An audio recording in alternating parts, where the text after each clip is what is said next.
आइए अपन आज की ऑनलाइन सर्विस अपन शुरुआत करेंगे।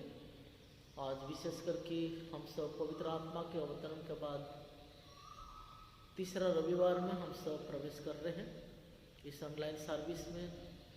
सभी लोगों को स्वागत है। हमारे संत थॉमस चर्च की सारे लोग हम सब एक साथ मिल करके जितने लोग घर पर देख रहे हैं हर कोई को, सारे परिवार को हम स्वागत करते हैं और आशा रखते हैं आप लोग इस ऑनलाइन सर्विस में अटेंड करते हैं। तो सभी को प्रभु यीशु क्रिस्ट के नाम से सलाम। आइए अपन प्रार्थना करेंगे। धन्यवाद देते पिता, प्रभु तेरी स्तुति करते, तेरे महिमा करते, तेरे जय जयकार करते। पिता तेरी दास से, तेरी अनुग्रह से इस समय हम सब अपने जीवन को तेरे हाथों में समर्पण कर रहे हैं। पिता इन दिनों में विशेष करके इस महामारी के कारण प्रभु हम सब प्रभु चर्च में एकत्रित नहीं हो सक रहे हैं, फिर भी प्रभु तूने हम सबों को आशीषित किया। इस ऑनलाइन सर्विस में तूने हम सबों को एकत्रित करके प्रभु तेरी स्तुति करते हुए, तेरे महिमा करते हुए वो प्रभु हम सबों को तेरे वचन से मार्गदर्शन करने के लिए तूने हमें अगुवाई किया, इसलिए धन्यवाद देते। आज विशेष करके प्रभु हमारी ऑनलाइन सर्विस में तेरे उपस्थिति होने दीजिए पिता, जिसके कारण जितने जन प्रभु इस सर्विस में अटेंड कर रहे हैं पिता, हर एक को प्रभु तेरे कृपा, तेरे अनुग्रह, तेरा आशीष, तेरे सामर्थ्य होने दीजिए और हम सब मिलकर के प्रभु तेरा आशीष के अनुसार आगे के जीवन को प्रभु व्यतीत करने के लिए तो हमें सहायता कर। हमारा कलीसिया में, हमारा शहर में, हमारा जीवन में, हमारा व्यक्तिगत जीवन में, हमारे पारिवारिक जीवन में प्रभु तेरे उपस्थिति होने दीजिए, ताकि और हम बहुत ऐसे प्रभु तेरे सच्ची सामर्थ्य को अपना जीवन में देख सके।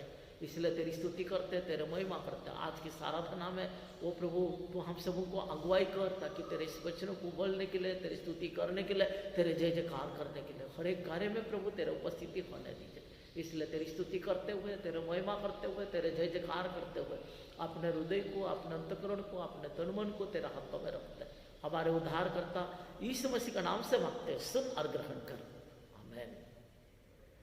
आइए इस समय हम लोग आज की आराधना को हमारे बच्चों के ओर से हम आराधना को अपन सहभागिता लेंगे। बच्चे लोग गीत गाते हैं, हम सब अपने घर पर हम रह करके उनके साथ मिल करके उस गीतों में हम सब परमेश्वर की महिमा करेंगे। आइए हम आज की आराधना की शुरुआत करें और कुछ गीतों गाकर हम परमेश्वर को धन्यवाद दें। उद्धार है, चंगाई है, इस गीत को गाकर हम परमेश्वर की स्तुति आराधना करें। उद्धार है, चंगाई है, रिहाई है यीशु नाम। उद्धार है, चंगाई है, रिहाई है यीशु नाम। यीशु नाम, यीशु नाम, यीशु नाम, यीशु नाम, यीशु नाम, यीशु नाम होगा रे। यीशु नाम, यीशु नाम, यीशु नाम, यीशु नाम मीठा वो नाम, सच्चा वो नाम, अच्छा वो नाम यीशु नाम। मीठा वो नाम, सच्चा वो नाम, अच्छा वो नाम यीशु नाम। यीशु नाम, यीशु नाम, यीशु नाम, यीशु नाम, यीशु नाम, यीशु नाम होगा रे। यीशु नाम, यीशु नाम, यीशु नाम, यीशु नाम। मुक्ति भी है, शक्ति भी है, भक्ति भी है यीशु नाम। मुक्ति भी है, शक्ति भी है, भक्ति भी है यीशु नाम। यीशु नाम, यीशु नाम, यीशु नाम, यीशु नाम, यीशु नाम, यीशु नाम होगा रे। यीशु नाम, यीशु नाम, यीशु नाम, यीशु नाम। उद्धार है, चंगाई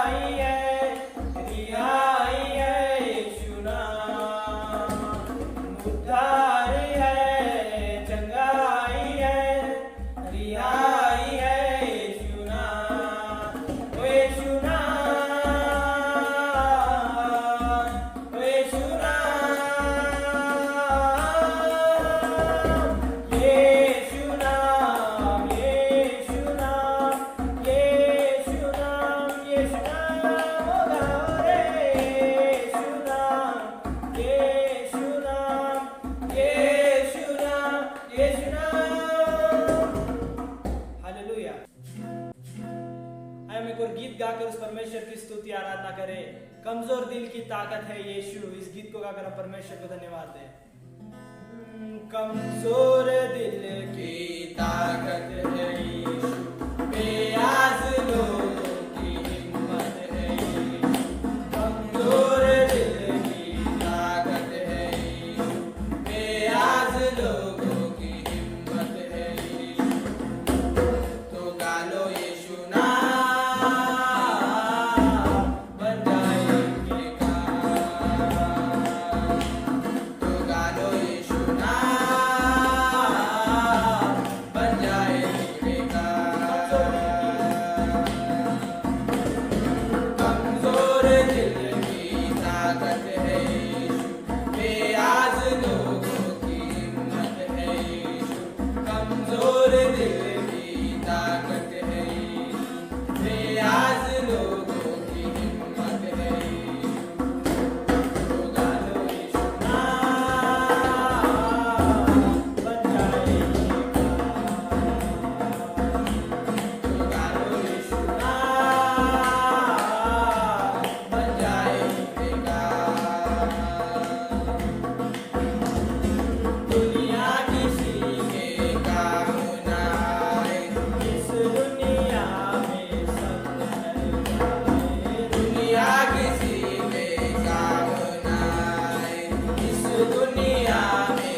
आइए इस समय हम लोग पहला शास्त्र पाठ सुनेंगे।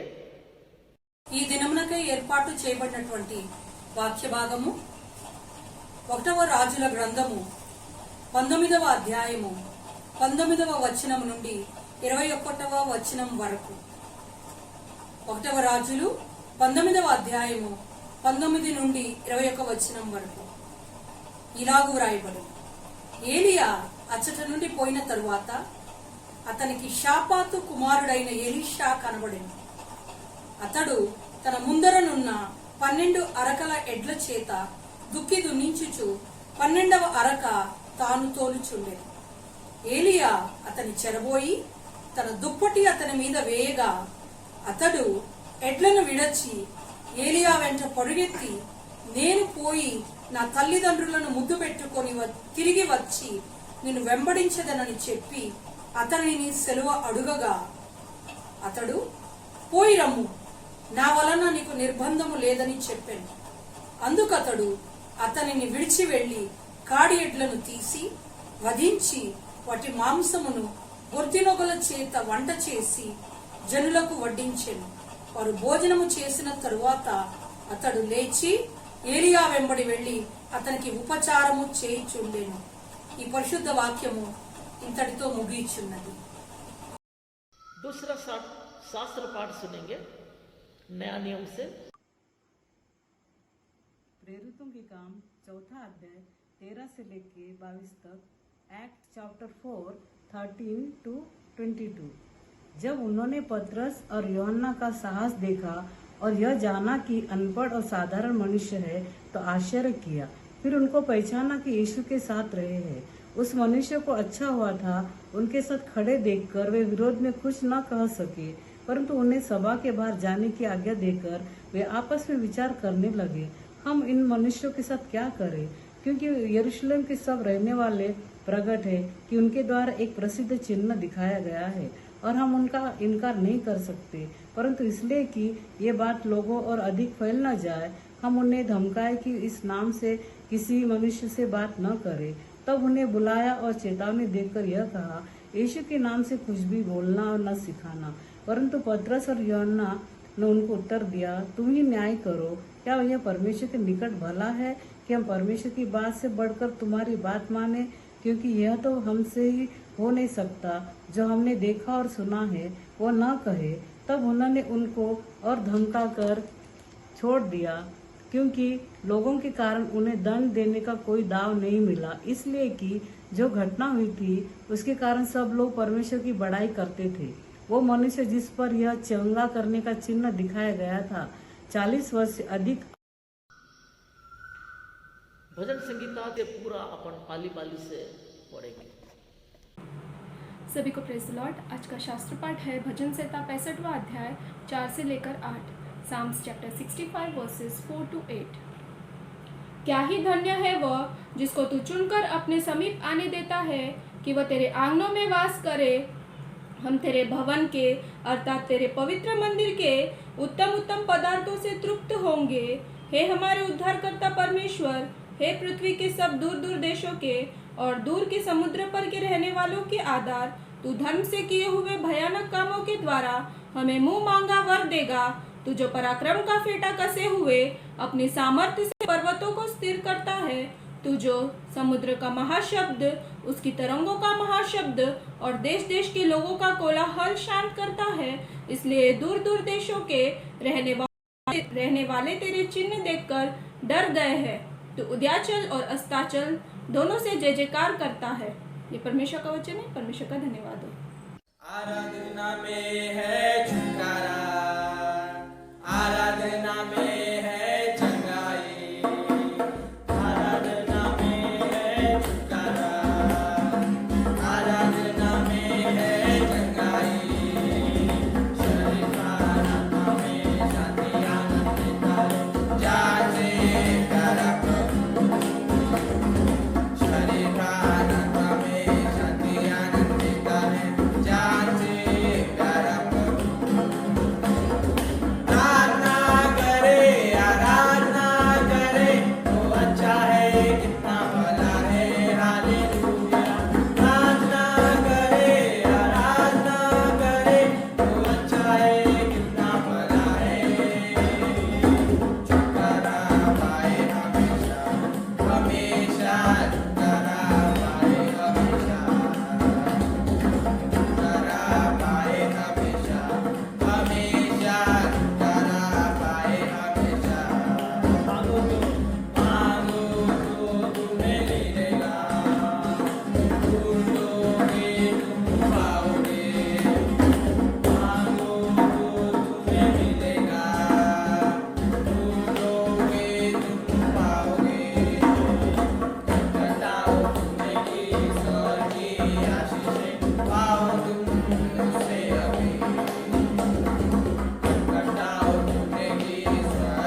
सुसमाचार के लिए हम सब जहीं कहीं है, हम सब अपने स्थान पर खड़े हो जाते और सुसमाचार को सुनेंगे।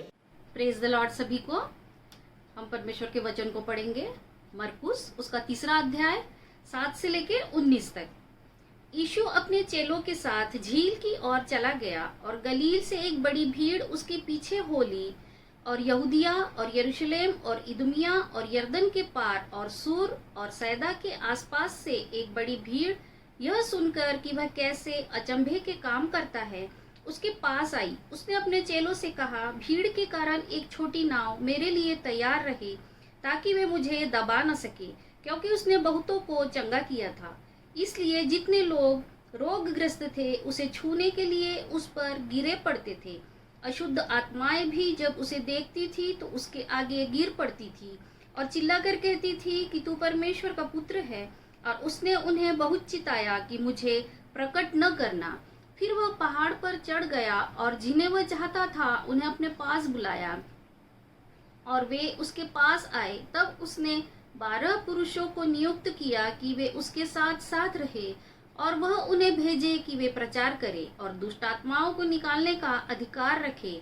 वे ये है शमौन, जिसका नाम उसने पतरस रखा, और जब्दी का पुत्र याकूब, और याकूब का भाई यूहन्ना, जिनका नाम उसे बोअनर्गिस अर्थात गर्जन के पुत्र रखा, और अंद्रियास और फिलिपुस और बरतुल्मै और मत्ती और थोमा और हल्फई का पुत्र याकूब, और तद्दै और शिमोन कनानी, और यहूदा इस्करियोतो, जिसने उसे पकड़वा भी दिया।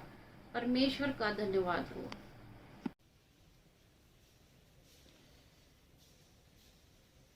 आइए, इस समय हम लोग इन 4 शास्त्र पाठ को जब अपन सुने हैं, उसमें हम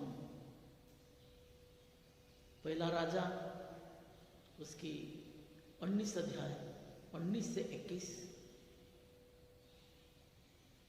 दूसरा शास्त्र पाठ प्रेरितों का पत्री उसकी 4 अध्याय 13 से 22, और भजन संगीता 149 से पूरा जब अपन पढ़े, और मार्कुस रचित सुसमाचार उसकी 3 अध्याय 7 से 19।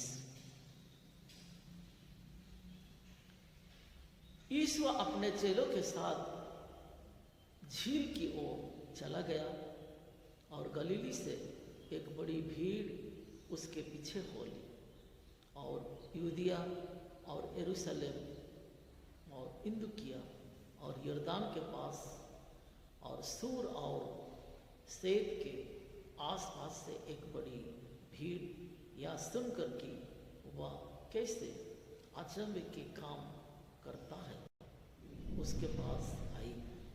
उसने अपने चेले से कहा, भीड़ के कारण एक छोटी नाव मेरे लिए तैयार रहे, ताकि वे मुझे दबा ना सके, क्योंकि उसने बहुतों को चंगा किया था। इसीलिए जितने लोग रोगग्रस्त थे उसे छूने के लिए उस पर गिर पड़ते थे। अशुद्ध आत्माएं भी जब उसे देखती थी तो उसके आगे गिर पड़ती थी और चिल्लाकर कहती थी कि तू परमेश्वर का पुत्र है, और उसने उन्हें बहुत चिताया कि मुझे प्रकट ना करना।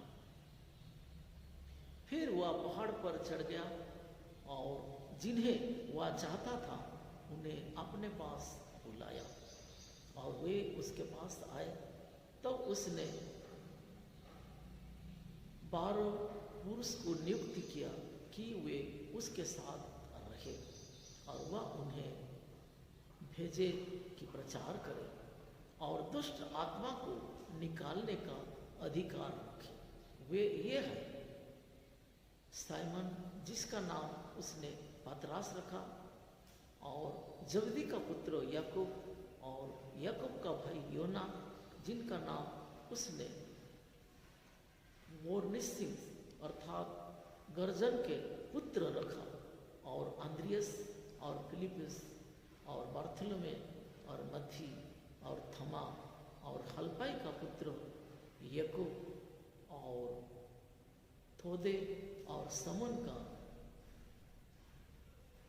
कनानी और यूदा इसकारी जिसने उसे पकड़वा भी दिया था। आइए अपन प्रार्थना करेंगे। धन्यवाद देते पिता, प्रभु तेरी स्तुति करते, तेरे महिमा करते, तेरे जय जयकार करते। पिता तेरी दास से, तेरी अनुग्रह से इन समय विशेष करके प्रभु हम अपने जीवन को तेरे हाथों में समर्पण कर रहे हैं। ये जो वचन सुने हैं पिता, इन सारे वचनों को समझने के लिए तो हमें बुद्धि दीजिए, तेरे सामर्थ्य से तो हमें परिपूर्ण कर, पवित्र आत्मा से तो हमें भर दीजिए और हम पवित्र आत्मा से परिपूर्ण होकर के तेरे आशीष के अनुसार आगे के जीवन को व्यतीत कर सके। विशेष करके मैं अपने आप को तेरे हाथों में रखते हैं पिता, मेरे ओठों को तो सर्च कर और मेरे ओठों के माध्यम से तू बोल, ताकि ऑनलाइन में जितने जन हम सुनते हैं पिता, तेरे सच्चे आशीष को हम अपना जीवन में प्राप्त कर सके और इस वचनों के अनुसार हम चल सके। इसलिए अपने हृदय को, अपने अंतःकरण को, अपने तन मन को तेरे हाथों में रखते, हमारे उद्धार करता यीशु के नाम से मांगते, सुन और ग्रहण कर, आमीन। आइए प्रिय, इस समय जब हम लोग इन चारों पाठ को जब अपन सुने हैं, पहला राजा उसके 19 अध्याय उसकी 19 से 21, प्रेरित का पत्र उसकी 4 अध्याय 13 से 22, भजन संगीता 149 उसकी 1 से पूरा, और मार्कुस रचित सुसमाचार उसकी 3 अध्याय 7 से 19।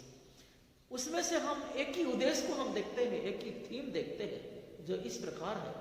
प्रभु यीशु के संदेश वाहक के अधिकार का आधार प्रभु यीशु के साथ उनका जीवित संबंध है। जो प्रभु यीशु ख्रीस्त का वचन को सुनाते हैं, जो परमेश्वर का वचन को सुनाते हैं, तो परमेश्वर का संबंध उनके साथ बना रहता है। परमेश्वर का संबंध उनके साथ में बना रहता है अनंत जीवन के लिए, अनंत काल तक के लिए, अनंत काल तक के लिए प्रभु का संबंध उस व्यक्ति के साथ में बना रहता है। आज की जब हम पहला शास्त्र पाठ को जब अपन देख रहे थे, एलिया नबी ने एलिशा को जब चुनने के लिए जब गया, वो अपने लोगों से उन खेती पर वो कार्य करता था और परमेश्वर का दास ने वो उस पर अपने उड़े हुए चादर को जब उस पर डाल दिया, ताकि एलिया ने उसके पीछे पीछे आया और एलिशा ने कहा क्यों है, परंतु वो अपने घर को गया, अपने लोगों के साथ में वो विदाई किया, अपने लोगों को चूमा और वो लौट करके प्रभु के कार्यों के लिए आया। सब कुछ छोड़ करके वो प्रभु के पीछे आया, सब कुछ त्याग करके वो प्रभु के पीछे आया और परमेश्वर के उपस्थिति में अपने आप को रख दिया, अपने आप को रख दिया। जब इसमें हमें 20 पद को जब अपन पढ़ते तो इसमें लिखा गया है, तब वह बैल को छोड़कर एलिया के पीछे दौड़ा और कहने लगा, मुझे अपने माता पिता को चुनने दे, तब मैं तेरे पीछे चलूंगा। वो अपने माता पिता को आदर किया, उन्हें चूमा, उन्हें प्यार किया और वो सारे चीजें करने के बाद वो संपूर्ण रूप से प्रभु के पीछे आ गया, परमेश्वर के पीछे आ गया, परमेश्वर के अनुसार अपने जीवन को व्यतीत करने के लिए उस कार्यों के लिए वो दौड़ पड़ा, उस कार्यों के लिए दौड़ पड़ा और जिसके कारण परमेश्वर की जो अनुग्रह है, परमेश्वर की जो आशीष है, उनके साथ में सदा सर्वदा रहा, सदा सर्वदा रहा, क्योंकि प्रभु ने उसको चुना, प्रभु ने उसे बुलाया। जिसे वो चुनता है उसे कभी वो लज्जित पजित होने के लिए नहीं देता है, कभी भी किसी स्थान में उसे गिरने के लिए नहीं देता है। कई प्रकार की उन पर कई इल्जाम लगाएंगे, कई प्रकार की दोषारोप लगाएंगे, कई प्रकार के लोग निंदा करेंगे, फिर भी प्रभु उसे उठा करके खड़ा करेगा, क्योंकि प्रभु ने उसे चुना है। क्योंकि उन्हें कहा, कौन मेरे भक्त पर, कौन मेरे दास पर दोष लगा सकता है, उन्हें सीधा कहा। इसीलिए सुनने वाले ताकि अपने आप को समझते हुए, सोचते हुए किसी पादरियों पर किसी प्रकार की झूठा आरोप लगाने से पहले 100 बार सोचना चाहिए, 100 बार सोचना चाहिए, क्योंकि प्रभु ने उसे चुना है, प्रभु ने उसे चुना है। और इसलिए उस चुने हुए व्यक्ति पर किसी प्रकार की उंगली उठाने से पहले अपने आप को जांचते हुए हमें परमेश्वर के पास में अपने को आना है, क्योंकि प्रभु ने कहा, उन्हीं में से मैंने तुमको चुना, उसी प्रकार तुम अपने जीवन को व्यतीत नहीं करना। प्रभु ने उसके वचन में कहता है, जब अपन देखते हैं चर्च की 3 पाउच देखते हैं, उसकी मतलब यह है कि पवित्र हो, पवित्र हो, पवित्र हो, ताकि उन्हीं में से जब वो आगे जाता है और थोड़ा पवित्र बनता है, और उनमें से जब और उस महापवित्र स्थान में जाता है, वो संपूर्ण रूप से वो पवित्र बन जाता है। और इसलिए उस चुने हुए व्यक्ति को उस रोटी तोड़ने को उस अधिकार दिया गया है, परमेश्वर ने उस अधिकार वो दिया है। उन भूत प्रेत में पड़े हुए लोगों के लिए प्रार्थना करने के लिए परमेश्वर ने अधिकार दिया है। उन्हें भूत भविष्य बातों को बतलाने के लिए परमेश्वर ने अधिकार दिया है। और जब वो परमेश्वर के साथ में बने रहता है, ऐसे बड़े बड़े चिन्ह चमत्कार को करता है जो प्रभु यीशु कृष्ण ने किया, उस कार्यों को वो करता है, उस कार्यों को वो करता है। और इसीलिए उस व्यक्ति उसी प्रकार अपना जीवन को व्यतीत करना चाहिए, ताकि अपने आप को सोचना चाहिए कि मैं एक चुने हुए पुरुष हूँ, मैं एक चुने हुए स्त्री है, मैं एक चुने हुए एक पुत्र हूँ जो परमेश्वर ने मुझे चुना है। और इसलिए मुझे सांसारिक रीति के अनुसार मेरे जीवन को व्यतीत नहीं करना है, व्यतीत नहीं करना है। इन संसार में रहने वाले सभी लोग मेरे माता पिता है, सभी लोग मेरे भाई बहन है, सभी लोग मेरे बेटा बेटी है, सभी लोग मेरे पुत्र पुत्री है। वही भावना उस व्यक्ति के जीवन में उत्पन्न होना है, उस पादरियों के जीवन में वही भावना उत्पन्न होना है। तब प्रभु का वचन वो पूरा होता है, जब प्रभु ने कहा सब जातियों के लिए प्रार्थना का घर कहलाएगा, सब जातियों के लिए मेरे घर प्रार्थना का घर कहलाएगा। और उस व्यक्ति को उसी प्रकार प्रार्थना में जीवन व्यतीत करते हुए परमेश्वर के चरण में रखना है, तो परमेश्वर उनके माध्यम से कई चिन्ह चमत्कार को करता है। परमेश्वर उनके माध्यम से कई अनुग्रह को हमारा जीवन में देता है, उन चुने हुए व्यक्ति के माध्यम से, उन चुने हुए पुरुष के माध्यम से, उन चुने हुए स्त्री के माध्यम से, उन चुने हुए जवान युवती के माध्यम से, जिसे प्रभु ने चुना है, उनके माध्यम से परमेश्वर वो हमें अनुग्रह देता है। और इसलिए उन्होंने कहा, जिस किसी घर में तो प्रवेश करोगे, अगर यदि उस आशीष को लेने के लिए उस घर अगर यदि योग्य है, तो मेरे आशीष तेरे माध्यम से उस घर में रहेगा। अगर यदि उस घर योग्य नहीं है, उस व्यक्ति भी योग्य नहीं है, वो आशीष फिर से वापस आ जाएगा और अंत के दिन में मैं उसकी न्याय करूंगा। उसे किसे दिया है? उस पादरियों को दिया है जो प्रभु की सेवकाई करता है, उस नबियों को दिया है जो परमेश्वर का वचन को सुनाते हैं, जो नबूवत करते हैं, उसे उस अधिकार को दिया गया है, उसे उस अधिकार को दिया गया है। और इसलिए वो जब उस पवित्र उस महापवित्र स्थान में जाता है, जिसे हम पुलपीठ कहते हैं, और उसी स्थान में जब वो खड़ा होकर के जब परमेश्वर का वचनों को जब सुनाता है, हर कोई को उस पुलपीठ पर चढ़ने के लिए अधिकार नहीं दिया गया है, नहीं दिया गया है। और इसलिए उस याजक को जिसे चुना है, उसे जब उस अधिकार दिया गया है, उसमें वो संपूर्ण रूप से परिपूर्ण होकर के परमेश्वर के वचनों को बोलता है, जो परमेश्वर कहता है कि बोलने वाला तुम नहीं हो, बोलने वाला हम है, जिसे परमेश्वर की आत्मा बोलता है। वो परमेश्वर के वचनों को परमेश्वर के आत्मा के नहीं वो बोलता है। और उसी प्रकार जो वो प्रार्थना करते हुए परमेश्वर के चरण में जब अपने आप को रखता है, ताकि परमेश्वर उस पर अनुग्रह देता है, ताकि हम आज उसी प्रकार हम अपना जीवन को व्यतीत करते हैं, जो परमेश्वर की जो आशीष है, परमेश्वर की जो सामर्थ्य है, हमारे साथ में रहता है। आज की जब हम सुसमाचार को जब अपन सुन रहे थे, उसमें एक बात लिखा है, उसमें कहता है 9 पद को जब अपन पढ़ते हैं, उसमें कहता है, उसने अपने चेले से कहा, भीड़ के कारण एक छोटी नाव मेरे लिए तैयार रहे, ताकि वे मुझे दबा ना सके, ताकि वो अपने आप को अलग करके उनके बीच में खड़ा होकर के परमेश्वर के वचनों को सुनाया। और इसलिए जब अपन देखते हैं पादरी उस हमारे माध्यम से उस प्रचार करने वाले व्यक्ति, उस वचन को सुनाने वाला व्यक्ति, वो हमारे माध्यम से उड़ करके उसी स्थान में खड़ा हो जाता है, जहां वो सबसे एक अलग स्थान है, सबसे एक पवित्र स्थान है, सबसे वो एक पवित्र जगह है। उसी स्थान में वो खड़ा होकर के वो परमेश्वर का वचन को सुनाता है। और इसलिए जब परमेश्वर ने जब मूसा के साथ मुलाकात कर रहा था, उस झाड़ियों के माध्यम से परमेश्वर ने उसे दर्शन दिया। मूसा ने जब उस झाड़ी को देखने के लिए जब जा रहा था, तो परमेश्वर की आवाज उसी में से सुनाई दिया, हे मूसा, तू जहां पर खड़ा है वो पवित्र स्थान है, और इसलिए अपने जूता को तो उतार दीजिए।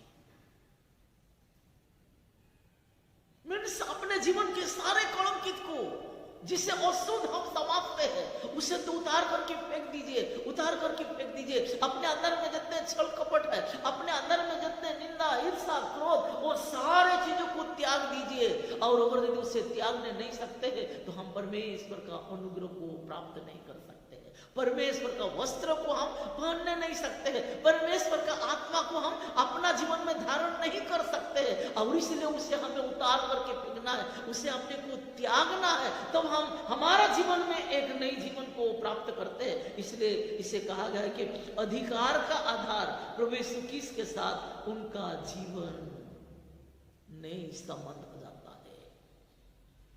मसीह में वो उखाऊ के तरह एक नयापन होकर के नई उमंग से परमेश्वर के कार्य करने के लिए वो आगे बढ़ जाता है। परमेश्वर की इच्छा के अनुसार वो अपने आप को परमेश्वर के सम्मुख में रखता है, परमेश्वर के सम्मुख में रखता है। जैसे प्रभु यीशु क्रिस्त के सामने उन भूत प्रेत लगे हुए व्यक्ति भी वो चिल्लाते हुए प्रभु के सामने वो झुकते थे। आज भी हम देखते हैं जो परमेश्वर की जो बड़े बड़े दास लोग हैं, वो लोग जब खड़े हो जाते हैं, भूत प्रेत में पड़े हुए लोग वे भी उनके सामने खड़े नहीं हो सकते हैं। कई प्रकार की लटपटक होते हुए वहां से भागने के लिए कोशिश करते हैं, वहां से भागने के लिए कोशिश करते हैं, क्योंकि प्रभु ने वो सारा अधिकार वो अपने दास को, अपने पुत्र को, जिसे वो चुना है अपने वचन को सुनाने के लिए, उसे वो अधिकार को दिया है, उसे वो अधिकार को दिया है। और उस अधिकार से जब वो परिपूर्ण होकर के जब परमेश्वर की दास जब उस कार्य को जब करता है, ताकि सारे भूत प्रेत सारे उनके सामने छल कपट से खड़े हुए लोग और थरथराते हुए परमेश्वर के अनुग्रह को अपना जीवन में प्राप्त करने के लिए पश्चाताप करते हुए परमेश्वर के सम्मुख में खड़े हो जाते हैं। इसलिए अभी समय है, ये छल कपट करने वाले, एक दूसरे से निंदा, कई प्रकार के वाद विवाद करने वाले, अपने आप को तैयारी करिए, प्रभु के पास में लौट करके आइए। ये जो महामारी आज जब फैल रहा है उसे हमें ग्रास ना कर सके, क्योंकि जब हम पापमय जीवन से, कई बुरी चीजों से जब हम फंसे रहते हैं, तभी हमें उस बुरी दृष्टि हमारा जीवन में वो ग्रास कर सकता है। और यदि हमारा जीवन में ऐसे किसी प्रकार की बुरी चीज नहीं है, इतु सा भी नहीं है, वो हम एकदम अपन सुचित है, किसी भी बुरी दृष्टि हमारी और दृष्टि नहीं कर सकता है, किसी भी बुरी चीज हमारे अंदर में प्रवेश नहीं कर सकता है। इसलिए प्रभु ने कहा जो मन में है वो मुंह से निकलेगा। मीन्स अगर यदि हमारे अंदर में बुराई है तो हम अपने ओठों में बुराई की बात तो करेंगे। इसलिए प्रभु ने कहा अगर यदि तेरी आंखें निर्मल है, तेरा संपूर्ण शरीर निर्मल है। इसलिए सत्य करने वाले, डाउट करने वाले, किसी प्रकार की दोषारोप लगाने वाले अपने आप को जांचते हुए परमेश्वर के सम्मुख में खड़े हो जाइए, ताकि परमेश्वर के अनुग्रह, परमेश्वर के जो आशीष है आपके साथ में सदा सर्वदा बने रहे। इसलिए प्रभु कहता कि कौन मेरे पुत्र पर, मेरे दास पर दोष लगा सकता है। एक बार एक दास ने बोल रहा था कि जब एक गांव में, एक स्थान में जब उठा, एक परिवार ने उससे कहा कि पादरी साहब, हमारा घर के चारों ओर में बहुत सांप, बिच्छू, कई प्रकार की जो जंगली छोटे छोटे जो जीव जंतु जो काटता है, जो विष चढ़ जाता है हमारा शरीर पर, वो सारे चीजों हमारा घर के चारों ओर में, हमारा घर के अंदर में घुस जाता है। तो उससे वे क्या करेंगे? घर को प्रवेश करने का समय भी तो हम प्रार्थना करके प्रवेश करे थे, और तेरे दास लोगों ने उसे जल डाल करके, उसे छिड़काव करके उस घर को शुद्ध करे थे। लेकिन इसी प्रकार की ये हो रहा है। क्या आप फिर से आकर के हमारे लिए प्रार्थना कर सकते हैं? ऐसे उस जल को, पवित्र जल को हमारा घर में छिड़का दे सकते हैं? शायद आपका अगर पवित्र पाँव पड़ जाए तो ये सारे चीजों हमारा घर से हट करके चले जाएगा। उस दास ने उस घर में प्रवेश किया, उस घर पर गया और उस घर के लिए प्रार्थना किया, उस जल को पवित्र करके उस घर के चारों ओर में, अंदर बाहर में वो छिड़का दिया। उसी दिन से उस घर में किसी प्रकार के ऐसे सांप, बिच्छू, ऐसे जंगली जानवर, जो कई प्रकार के कीड़ा मकड़ा जो अपने को काटता है, उस घर तक आने नहीं सका। और उस व्यक्ति ने उस चर्च के लोगों को, वहाँ के कई लोगों को कहने लगा, पादरी साहब हमारा कितना अच्छा है, हमारे घर में आकर के जब हमारे लिए प्रार्थना किया, वो सारे चीजों निकाल करके चले गया। तो सारे चीजें निकल गया। कभी अभी नहीं आ रहा है, हमें डर नहीं है, हमें अच्छा नींद आ रहा है, अच्छी तरीका से हम सो रहे हैं। लेकिन कुछ वक्त कुछ दिन क्या हो गया पता नहीं। उस व्यक्ति ने उस पादरी को कहता है कि क्या पादरी है ये, कोई ढंग का नहीं है।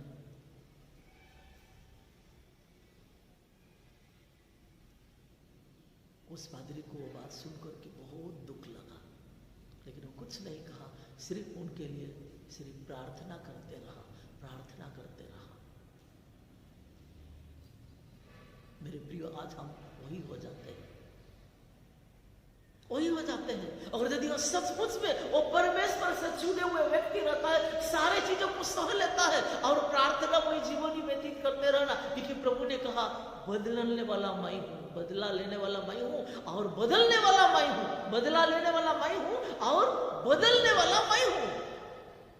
वही बदला लेता है और हमारा जीवन को बदलने वाला भी वही है, बदला भी वही लेता है और हमें संपूर्ण रूप से बदलाने वाला भी वही है। और इसीलिए जब हम प्रभु के सामने चुपचाप खड़े हो जाते हैं, सारे चीजें प्रभु के सम्मुख में जब अपन रख देते हैं, ताकि प्रभु हमारे लिए लड़ता है, प्रभु हमारे लिए न्याय करता है,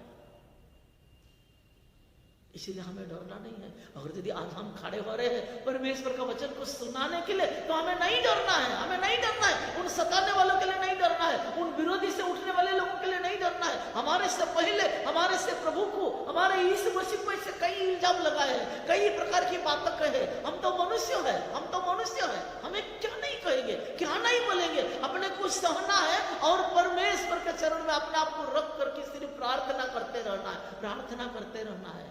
वही प्रभु अगर यदि सचमुच में अपने को चुना है, वो हमारे लिए लड़ेगा। सचमुच में वो हमें बुलाया है तो हमारे लिए लड़ेगा। और इसलिए जब आज की शास्त्र पाठ को प्रेरितों का उस वचन को जब अपन देख रहे थे, उन्हें सताने लगे, उन्हें कहने लगे परमेश्वर का वचन को नहीं सुनाना है। प्रभु यीशु ख्रिस्त के माध्यम से उन लोग परिपूर्ण होकर के, आत्मा से परिपूर्ण होकर के प्रभु की चीजों चमत्कार कर रहे थे, लोग उनके पीछे चल रहे थे। लोगों ने उसको पकड़े और पकड़ करके उनको रखे और कहे कि आज से कभी भी यीशु मसीह के नाम से किसी को, किसी व्यक्ति को सुनाना नहीं है, प्रचार नहीं करना है, प्रचार नहीं करना है। उन लोगों ने कहे जो प्रभु ने हमें कहा है, जो प्रभु ने हमें ज्ञान दिया है, उस ज्ञान को कौन रोक सकता है।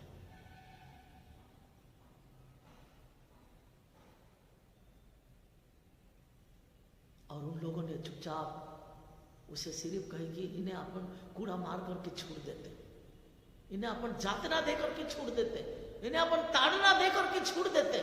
अगर यदि यह प्रभु के ओर से है तो यह कार्य बढ़ेगा, अगर यदि प्रभु के ओर से नहीं है तो यही कार्य यहीं पर समाप्त हो जाएगा, समाप्त हो जाएगा। उन्हें कूड़े मारे, जातना दिए, निंदा दिए, गाली दिए, कई प्रकार के अपमान करके उन्हें निकाल दिए।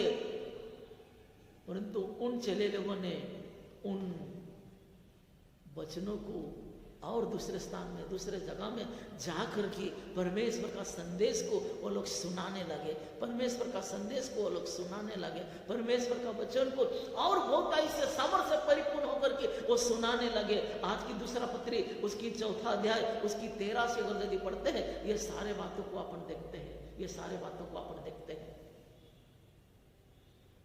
तो उन्होंने बुलाया और चेतावनी देकर यह कहा, यीशु के नाम से कुछ भी ना बोलना और ना सिखाना।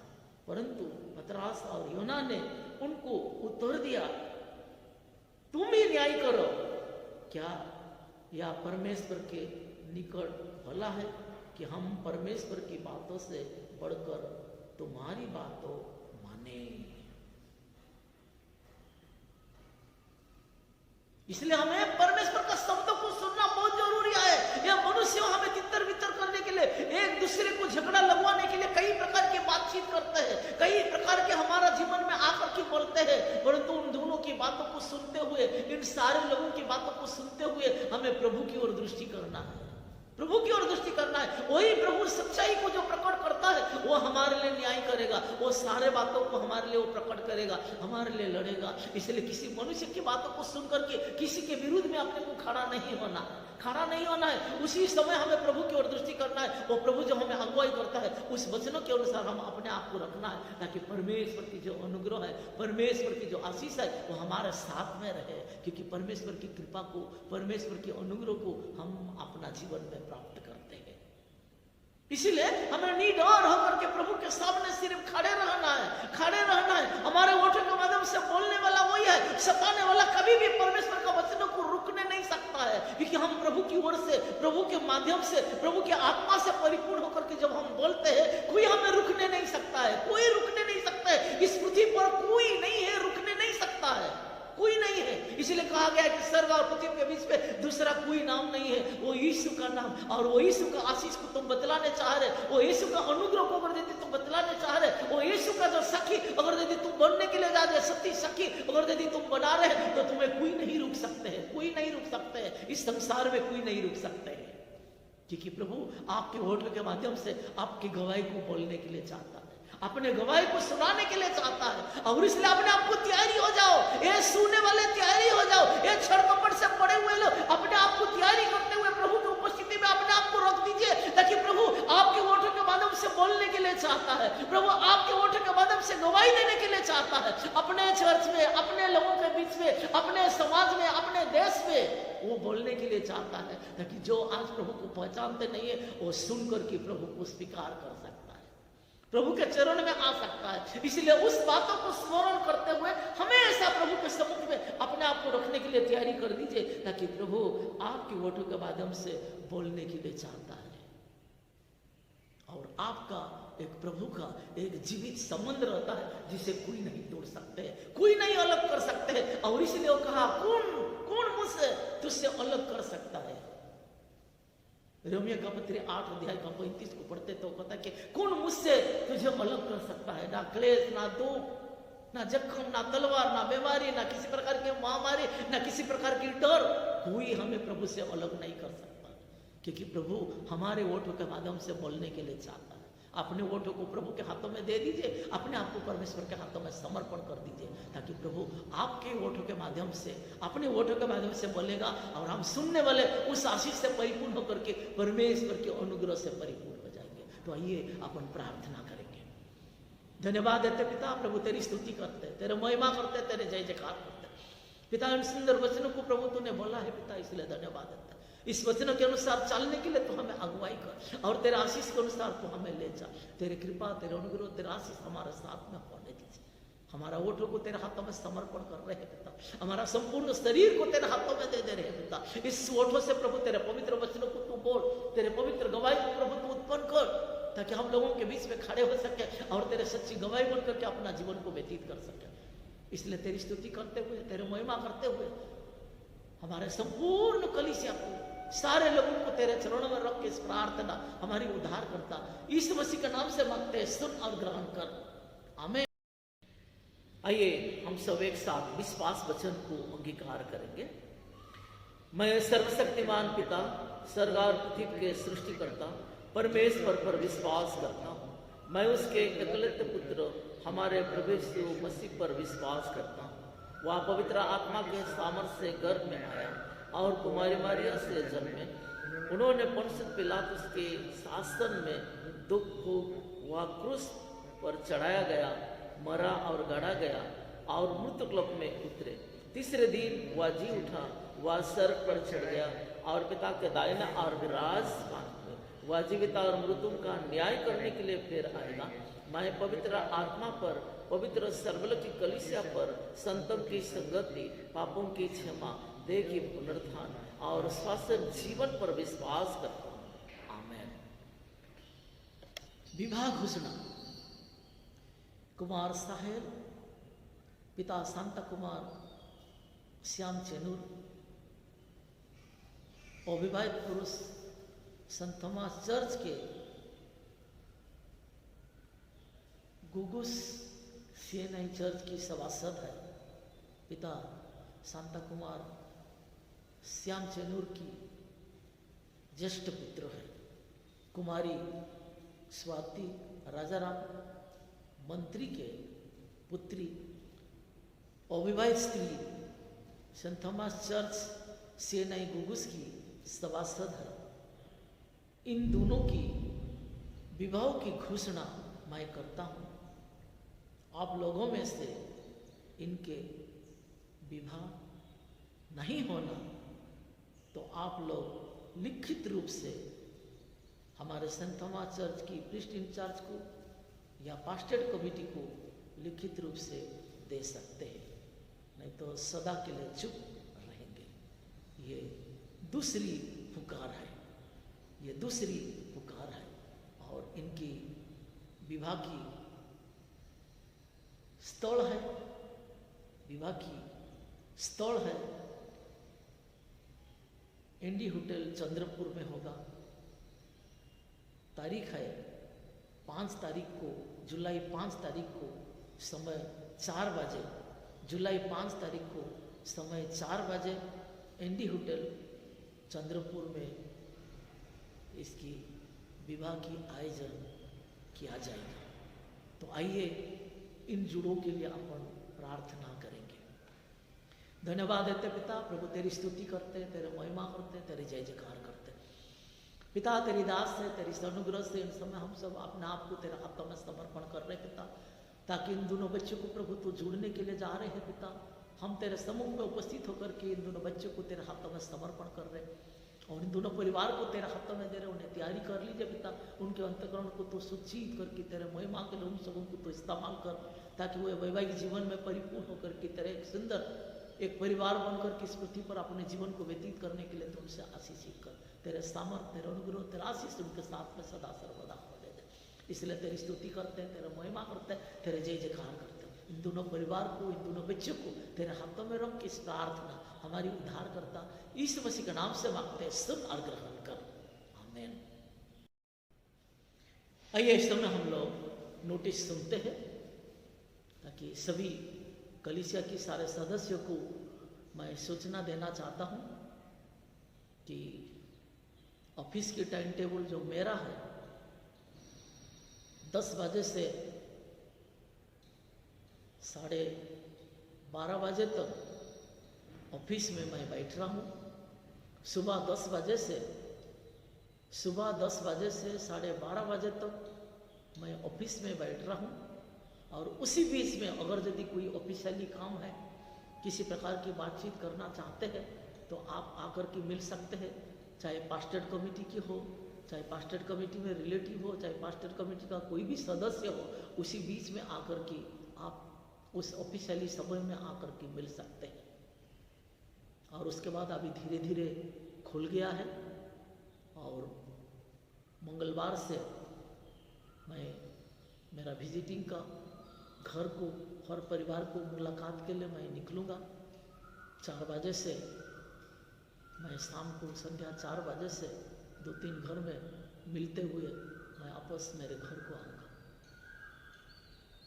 हर दिन मंगलवार से लेकर के शुक्रवार तक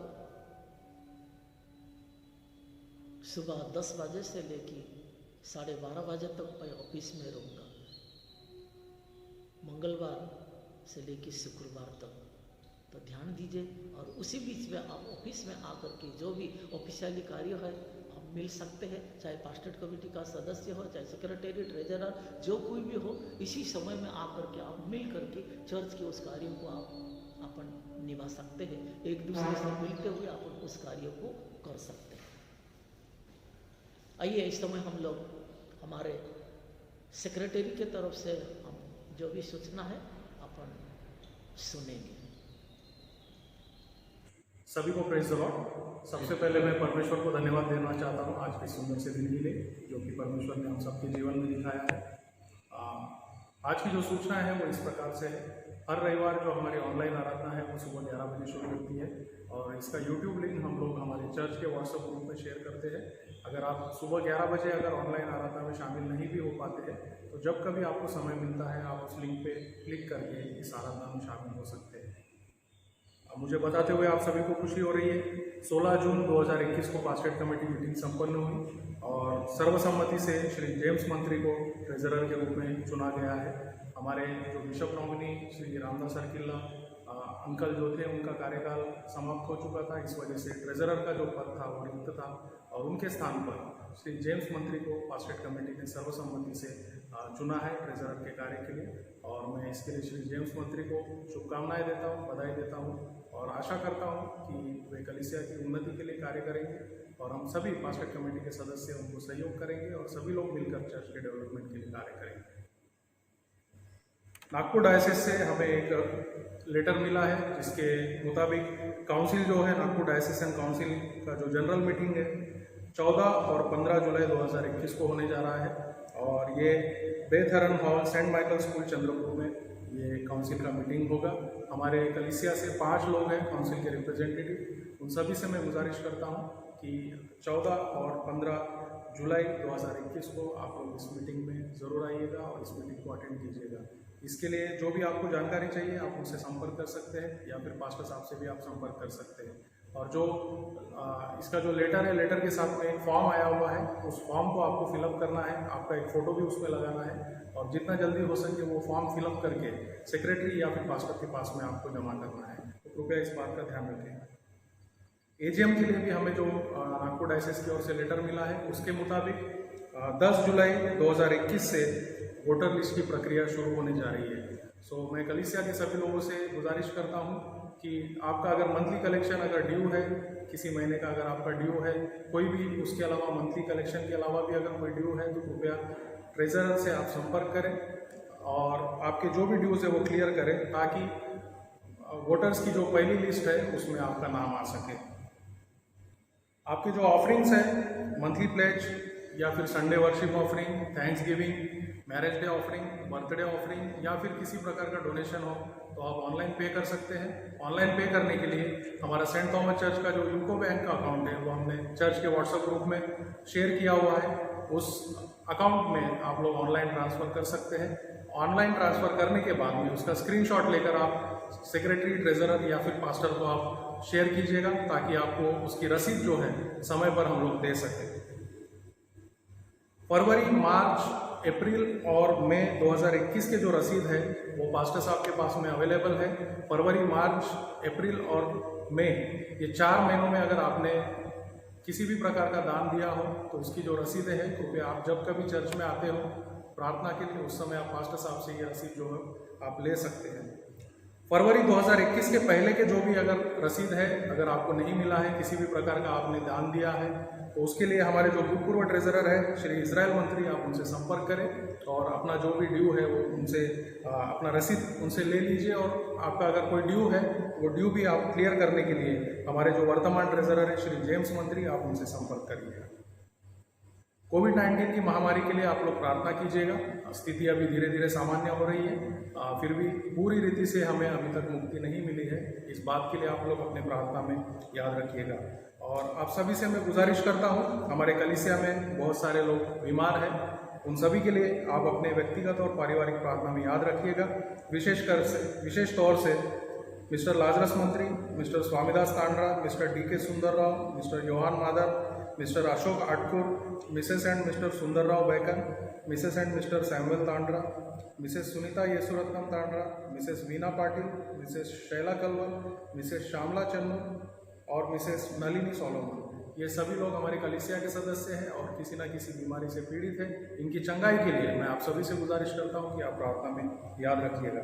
और साथ ही साथ मैं आप सभी से गुजारिश करता हूं, हमारे बिशप साहब के लिए प्रार्थना करें, हमारे वाइस प्रेसिडेंट, हमारे सेक्रेटरी, हमारे ट्रेजरर और एग्जीक्यूटिव कमेटी और हमारे डायसिस के सभी पास्टर्स, हमारी पास्टरेट कमेटी, हमारे पास्टर साहब, संडे स्कूल, महिला मंडल और यूथ फेलोशिप और हमारे कलीसिया के हर एक सदस्य के लिए आप लोग अपनी पारिवारिक प्रार्थना में याद रखें। और आने वाले दिनों में रविवार की आराधना चर्च में शुरू हो सके, इस बात के लिए भी आप लोग प्रार्थना कीजिएगा। सो इस प्रकार से ये सभी सूचना है। इन सारी सूचनाओं के लिए फिर एक बार मैं आप सभी से गुजारिश करता हूं कि आपको अगर किसी भी प्रकार की कोई शंका हो तो आप मुझसे संपर्क कर सकते हो। और आने वाले दिनों में आप सभी लोग स्वस्थ रहिएगा, सुरक्षित रहिएगा, अपने घरों में रहिएगा। इन्हीं शुभकामनाओं के साथ आज की सूचनाओं को मैं समाप्त करता हूँ। प्रभु का धन्यवाद। Thank you very much. आइए इस समय हम लोग मध्यस्थिक प्रार्थना पर जाएंगे, ताकि हमारे इस देश के लिए, हमारे चर्च के लिए, हमारे डायसिस के लिए इन सारे बातों को हम स्मरण करते हुए जितने जन बीमारी है उन सबों को हम प्रभु के हाथों में समर्पण करेंगे और हम सब मिल करके इस मध्यस्थी प्रार्थना में अपन प्रार्थना करेंगे। Praise the Lord. पलित निवेदन, हम समस्त मानव जाति के लिए प्रार्थना करें। प्रार्थनाओं को प्रभु यीशु मसीह क्रिस्त निरंतर निवेदन के साथ अर्पित करें। हे पिता, हम प्रार्थना करते कि समस्त संसार और न्याय शांति स्थापित हो और प्रत्येक व्यक्ति भरपूर जीवन प्राप्त करे। हे दयावान प्रभु, हमारी प्रार्थना सुनिए। उन सब लोगों के लिए जिस गांव नगर में रहते हैं, उन सब बातों को दूर करने के लिए जिससे आपसी फूट और झगड़े होते हैं, हमारे देश की सच्ची एकता बढ़ती के लिए दयावान प्रभु हमारी प्रार्थना सुनिए।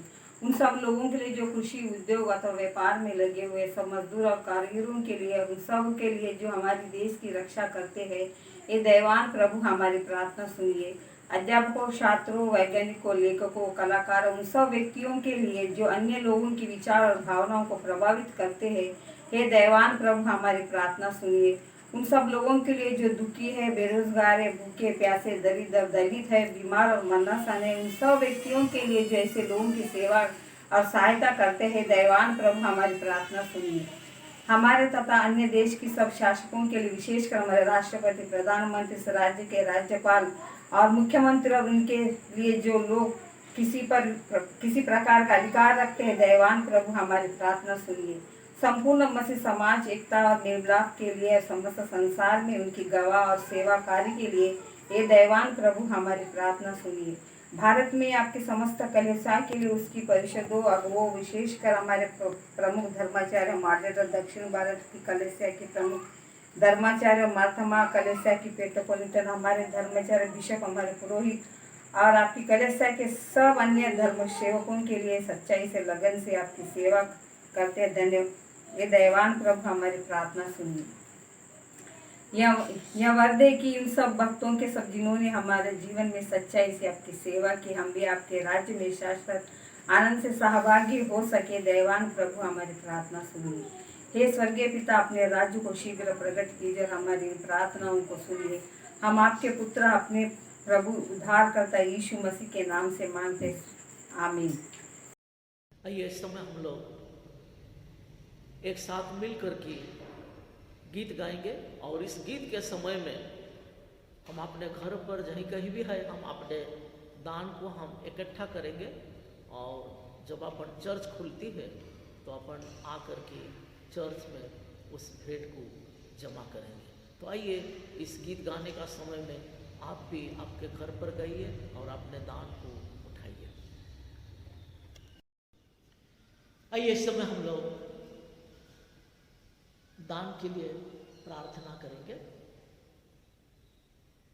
और इस समय हम परमेश्वर के हाथों में अपने आप को रखेंगे। धन्यवाद देते पिता, प्रभु तेरी स्तुति करते, तेरा महिमा करते, तेरी जय जयकार करते। जो भी भेंट प्रभु हम तेरे चरण में लेकर के आ रहे हैं पिता, उसे तू स्वीकार कर।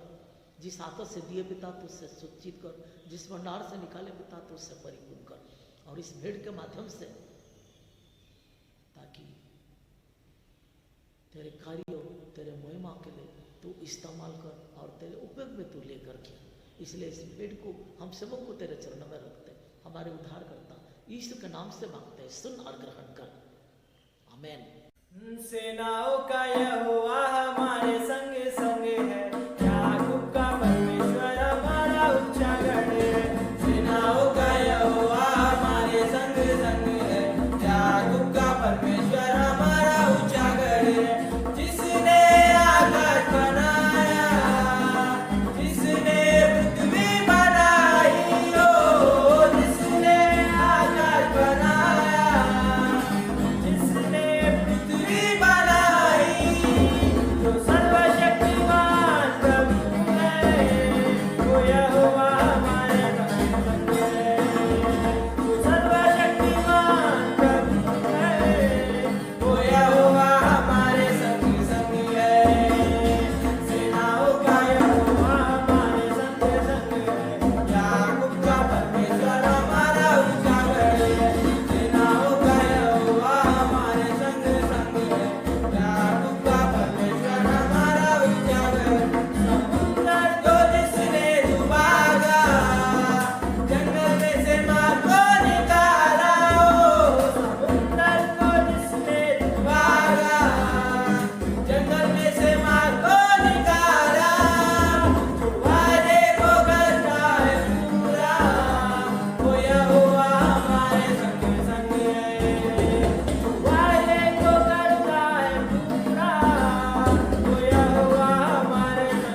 आखिरी प्रार्थना कहेंगे।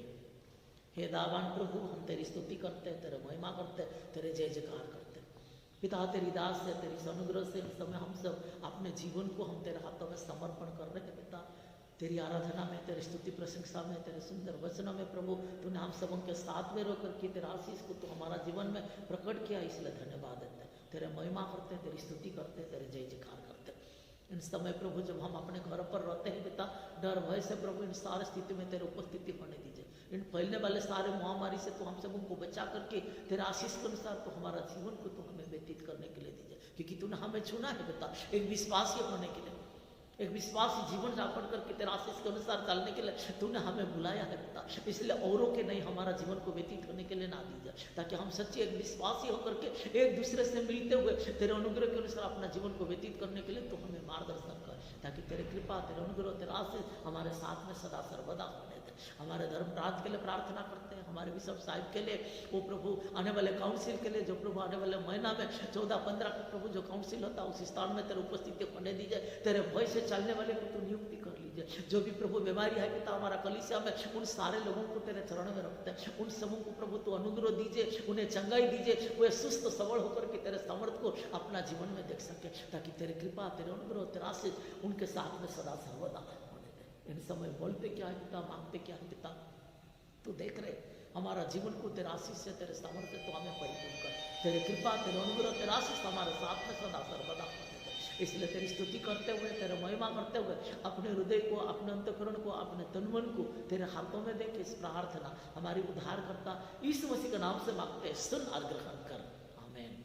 आइए इस समय हम सब अपने अपने स्थान पर खड़े हो जाते हैं और प्रभु की सिखाई हुई प्रार्थना अपन एक साथ करेंगे। हे हमारे पिता, आपका नाम पवित्र माना जाए, आपके राज्य आए, आपकी इच्छा जैसे स्वर्ग में पूरी होती है वैसे ही इस पृथ्वी पर भी हो। आप हमारे दिन भर की रोटी आज हमें दीजिए। आप हमारे अपराधों को क्षमा कीजिए जैसे हमने अपने अपराधों को क्षमा किया। आप हमें परीक्षा में मत डालिए, परंतु बुराई से बचा लीजिए, क्योंकि राज्य, पराक्रम और महिमा और सदा सर्वदा आप ही का ही है, आमीन। और हमारे प्रभु यीशु ख्रीस्त का अनुग्रह, ईश्वर पिता का प्रेम और पवित्र आत्मा की सहभागिता और पिता और पुत्र और पवित्र आत्मा के आशीष हम सबों के साथ सदा सर्वदा जीता और राजत्व करता रहे, आमीन, आमीन। और हमारे प्रभु यीशु ख्रीस्त का अनुग्रह, ईश्वर पिता का प्रेम और पवित्र आत्मा की सहभागिता, पिता और पुत्र और पवित्र आत्मा के आशीष हम सबों के साथ अब से लेकर के प्रभु यीशु ख्रीस्त आने तक जीता और राजत्व करता रहे।